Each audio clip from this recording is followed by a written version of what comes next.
You're listening to the E2C Network, podcast by Auburn fans for Auburn fans. War Eagle Auburn fans, and welcome to TRAX, your source for Auburn track and field and cross-country news and discussion. I'm your host, Jessica Loomis, and I'm here with my husband and co-host, Kyle, to discuss the NCAA East Prelims, which took place May 25th through 29th in Hodges Stadium in Jacksonville, Florida. So welcome back, Kyle. That's a weird place to go to for East Prelims. I feel like we never go to Jacksonville, Florida. Well, I mean, it is very southeast. It's kind of good. But this is the East Prelims, not the Southeast Prelims. Okay, so anybody else want a new co-host? I'm just saying, of all the places that we've been to that are like track and field, like, you know, premier venues, I never thought Jacksonville would be the place to go. Well, again, as we've discussed, FSU has a really strong track and field program. So it's not shocking that we would go there. Baby, where is FSU located? In Florida. What city? I have no idea. Florida. That'd be Tallahassee, about an hour and change away from Jacksonville. Well, it's still Florida. Look, it is close. You could have been a lot farther away from Jacksonville than I thought you'd be, but hey. You know, you could have just let me run with it. Oh, no, it's too good of an opportunity to let pass by.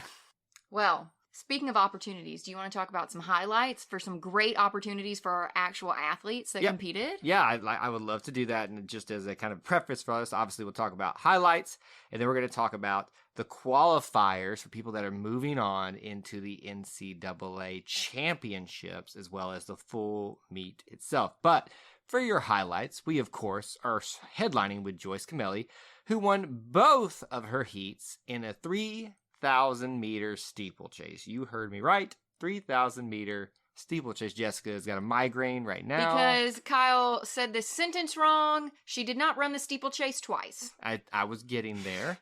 The 5,000-meter as well. So she won both her heats in the 3,000-meter steeplechase and the 5,000-meter just run overall to qualify for nationals. There you go. There we go. But look, 2 events going to be represented by Joyce Camelli. That's impressive. That's amazing. Yeah.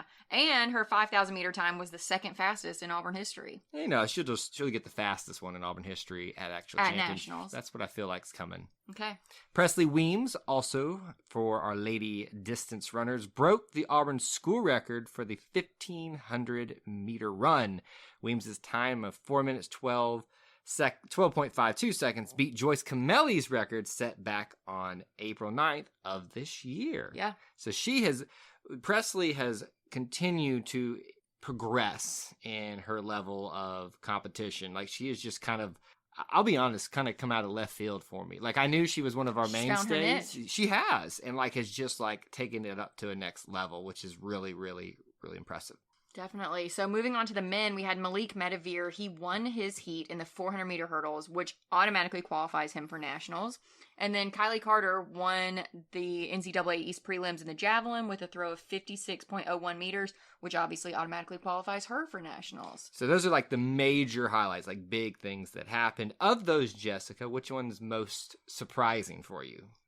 Probably Malik Medavir. I knew he was really competitive in the 400-meter hurdles. I just didn't realize he was going to win this event. I would say that would probably what I would go to as well, just because we've talked so much about Kylie, and of course we've talked so much about Joyce, who's already a national championship for herself this year in indoor competition.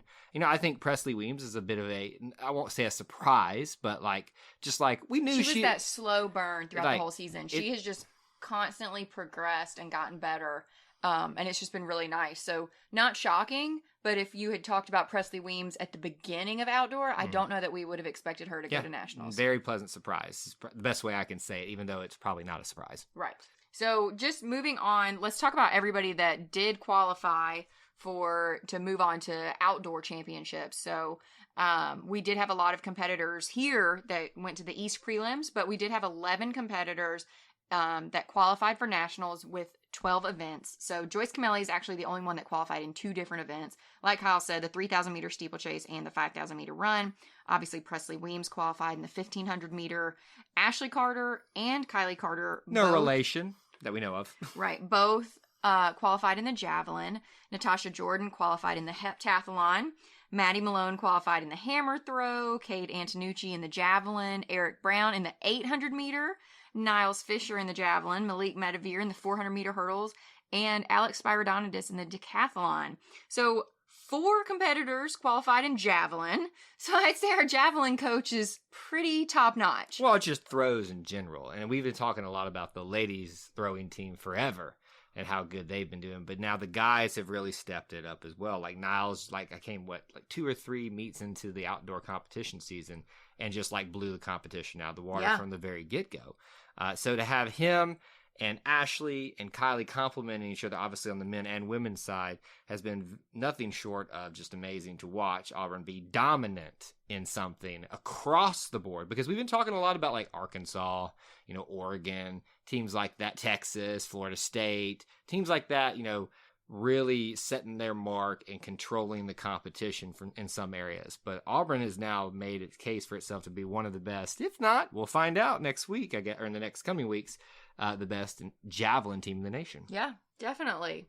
So the other thing that I'd like to point out from this as well is that we've got a good diversity of events that are spread out here. The only thing that's a little lacking in my view, and only because, I thought we had an opportunity to at least have one person here, were the sprints. I thought this... Yeah, sprints and the jumps. Jumps as well, too, but I was hoping we'd get at least one qualifier for sprints. Yeah, and I think we had a lot of potential at the beginning of the season. Dante Brown, Christopher Grant, if I can get his name out. Yeah, we had some potential, but unfortunately just didn't pan out this season. But there's always opportunity in the future. But what I'm also happy about is to see that not only is the heptathlon, represented here for us, but the dectathlon as well. The what? The dectathlon, whatever. Nope, decathlon. Decathlon. My goodness, Kyle, use your words. Yeah, what's a decathlon? I don't know. I don't know. I'm not even going to try to justify what I just did there. Yeah, that was a disaster. We all know that we struggle here on the show pronunciation. And by we mean Kyle. All right, you want to try to pronounce some of these names? Yes, I'll go ahead and start us off with these are all the events that we had an athlete compete in. So, like I said, this is the NCAA East Prelims. So we had Christopher Grant competing in the men's 100 meter dash. There were 46 competitors. He placed 28th with a time of 10.32 seconds, which is his fastest of the year. So that's amazing. And, you can't ask for anything better. And I will say this for, actually, let me take a step out and then go back in a little bit more focused on the event itself and kind of as the meets itself. We talked a lot about, different sizes of meets. There's been some meets where there's been 12 in this event, and there's some that's been 30. But now you're seeing 46 people competing in this event. I mean, this is all of this region coming together. I was going to say, and obviously this is extremely strategic. So the max is 48 per event. Right. So, because it's the top 12 qualifying. Right. So this is the best of the best of the best. Not just the best of your conference. This is the best of the East. Of the East, right. Yes. On this side of the country. And obviously that will all combine. So it's only going to get tougher. And Christopher Grant did a great job all season. I'm disappointed for him, and I know he's disappointed as well that he didn't make it, but that doesn't take away from the great things he did this season. Yeah, definitely. So for the men's 200 meter dash, we had Brandon Smiley. He placed 30th out of 48 competitors in his first race with a time of 21.05. Actually qualified for the quarterfinals. Unfortunately placed 23 out of 23 there with a time of 21.23 seconds. So ran faster his first race, didn't qualify for nationals, but actually made it to the quarterfinals, which is amazing. I know they have a break in between races, but the fact that people run faster than their first time, to me, just blows my mind because, I just run 5 steps and then I can't even, Well, to be fair, usually the quarterfinals are a day after. I know, and I know they're just usually spread out very nicely for these athletes, but to me, it's just, I don't know, I'd get out there and give it my all in that first one, and that's all I've got. For the rest of the year? For the rest of the year, probably. Well, okay. I am not a world-class athlete, though. No, clearly not. Ooh, shots fired. All right, men's 800 meter, Eric Brown got 14th out of 47 in his first race with a time of 1 minute, 49.4 seconds. Now he got to the quarterfinals and got 9th out of 24. So not anything to really be ashamed about there. Got 1 minute, 48.9 seconds. So, and with that, qualified for finals. Exactly. And got, a much better time in that second race as well. Moving on to the men's 400-meter hurdles, we've got Malik Medavir placing 4th out of 47 competitors in the first round with a time of 50.67 seconds. Obviously, he qualified for quarterfinals, placed 3rd out of 23 athletes with a faster time of 49.86 seconds, and obviously he qualified for nationals, like we said before. Yeah, big surprise of the meet here, and going to be representing the Tigers on the biggest stage in the country. Hey Auburn fans, I want to take a quick timeout from this episode to bring your attention to something very special. Here at the E2C Network, we pride ourselves on bringing you the best content for Auburn fans out there. And best of all, it's free to you. But just because it's free doesn't mean there aren't costs, especially when you have a library of hundreds of podcasts, videos, blogs, and more. Many of you have reached out and asked how you can support this network in the past. Well, now I have your answer. It's called the E2C Network Booster Club over at patreon.com/E2C Network. There you'll find a membership monthly reward system where you can sign up for as little as $1 and get different perks at different tiers. Some of those perks include things such as apparel, eligibility to join us on future podcasts, recognition as an E2C Network booster, exclusive communications, and bonus content that is available nowhere else.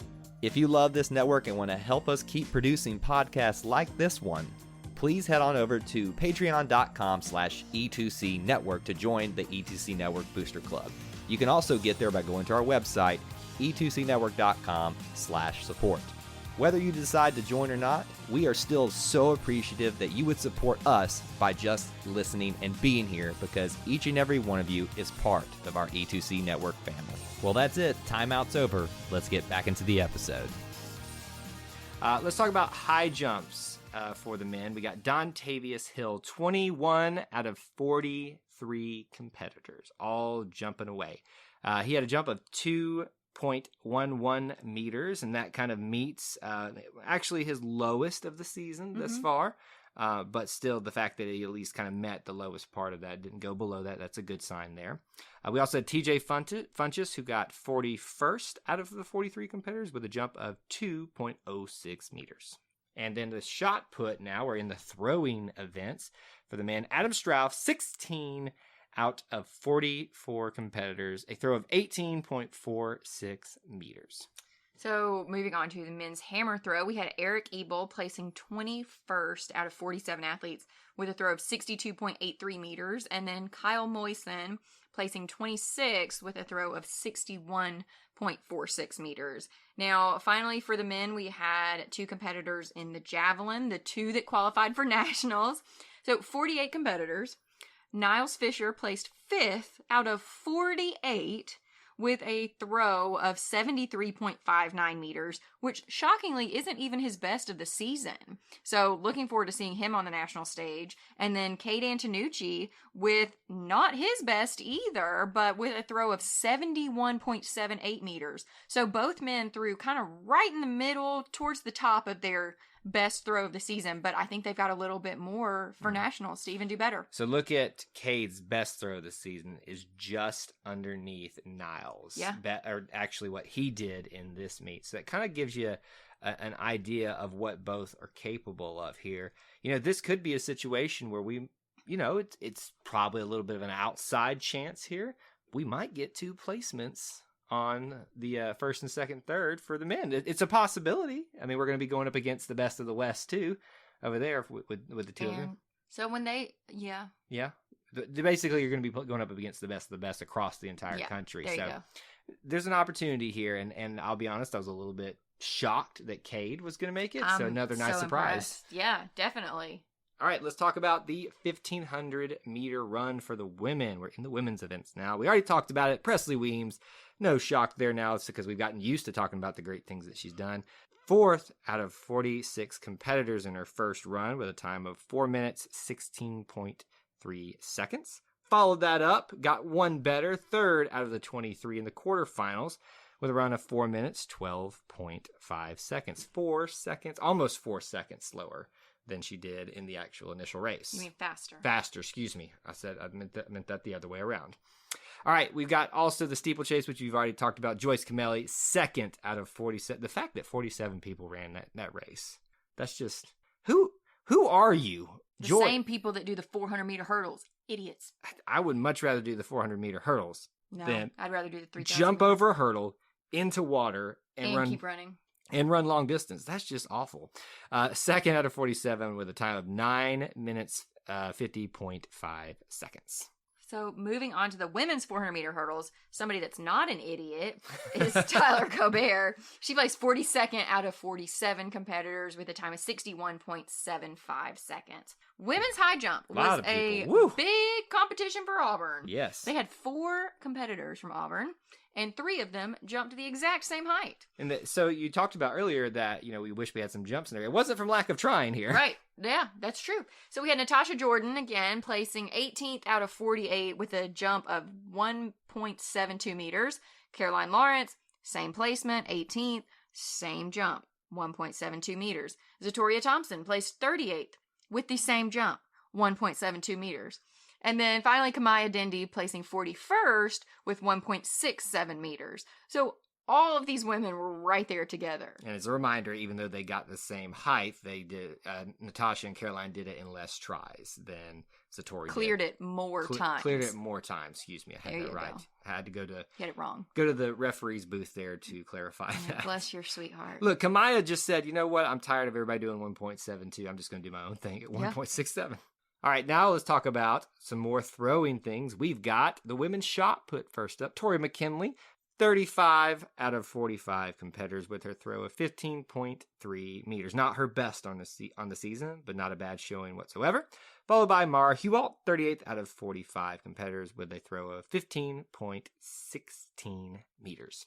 Also, the discus, Mara Hewalt, 19th out of 44 competitors with a throw of 50.84 meters.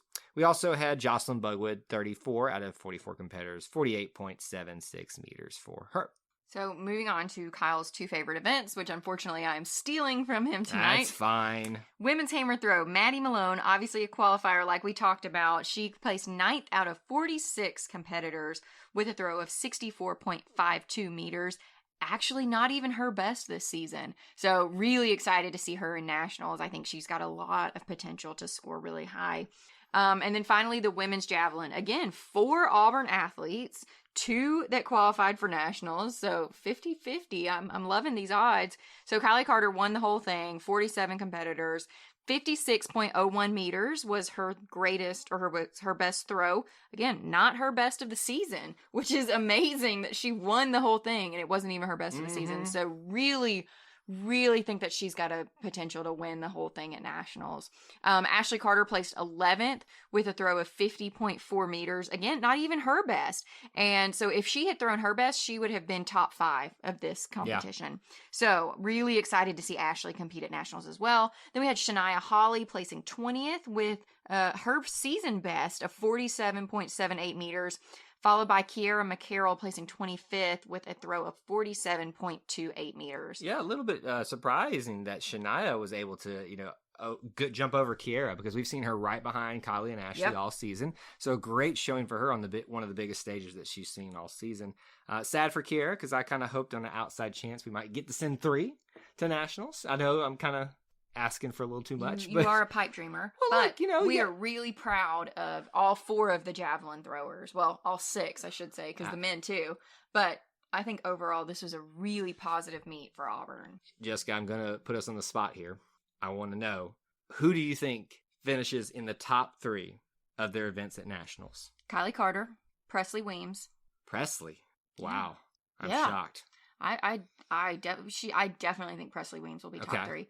I think Maddie Malone's got potential.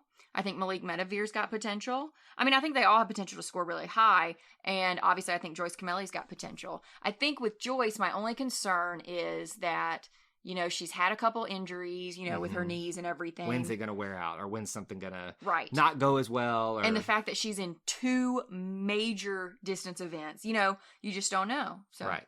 So I think it's a given, and I think we both agree that we're anticipating Kylie and Joyce to be in the top 3 when all is said and done. How far up, that's to be determined. But I think we're expecting the podium from I think Kylie's going to win. I don't want to put that pressure on her because She doesn't listen to our podcast. It I doesn't know, matter. but I'm just actually we think sometimes they do. Anyway, but if you are listening, thanks for listening. But I do think last year, if you remember, she was kind of riding high. Yep. She went in, was dominating 2 years everything. ago. 2 years. I'm sorry. I just forgot last year. It's gone for me. It's dead. Well, to me. it didn't exist, so we all Exactly. forgot it. But 2 seasons ago, she came in riding very high and then kind of, I think she finished like 3rd or something like that at Nationals. Nothing to get, be ashamed about. But it was kind of like a little bit of a downer at the end. Yeah, but 2 years stronger. It is absolutely true. I am expecting Joyce and Kylie to be on the podium. I hope Presley can get there. I'm kind of not as confident as you on that. I would expect Niles to be there. I'm kind of expecting Auburn to be represented on both sides of the podium for javelin throw because of how dominant they'll be. And lastly, I think there's going to be a surprise. And I feel like it's going to be Natasha Jordan. Okay. I don't know why. I have no basis to expect that. I just look at her name, and I've seen her surprise us in a lot of, because she's not only competed in the heptathlon all season, but we've seen her make some waves in just single events throughout the rest of the season. So I'm just going to throw Natasha Jordan's name out there. Maybe a dark horse to get there on the podium at the heptathlon. Could be. I know I'm a dreamer, and I'm reaching a little bit, but hey, that's what I do. All right. Well, that's all we've got for the NCAA East. So, like I said, Auburn goes to the NCAA Outdoor Track and Field Championships. They're June 9th, 10th, 11th, and 12th. So another 4-day meet. Mm-hmm. So these championships will actually be held at the University of Oregon at course. Hayward Field. Always out at Oregon. Always in Oregon. Eugene, Oregon. The home of Nike. We're there. Good thing is it'll probably be at least, obviously barring rain and stuff like that, it should be mild weather out there, or at least decent weather for running all these outdoor events, obviously, that it's going to be benefit from that. Long way to travel. It's going to be, obviously, the Auburn fans won't be able to travel out there that much. Right. Who knows if they're even allowing people to come out there, all that. But I would imagine there'll be some events, if not all of them, on national television. So make sure you tune in. Make sure you at least follow it on social media. This is an opportunity we have not had as Auburn fans in quite some time to really get invested in the national event for track and field. Well, thanks for joining us. War Eagle. War Eagle. Before you get out of here, we want to remind you of a couple of things. Head over to e2cnetwork.com, our website where you can find everything that you'll ever need from us, podcasts, blogs, and even ways to help support the show. If you want to find individual episodes, you can download all of these on iTunes, SoundCloud, and Google Play. So until we see you again, I want to remind you of one thing, that here at the network, we believe in Auburn and love it. The only question remains, do you?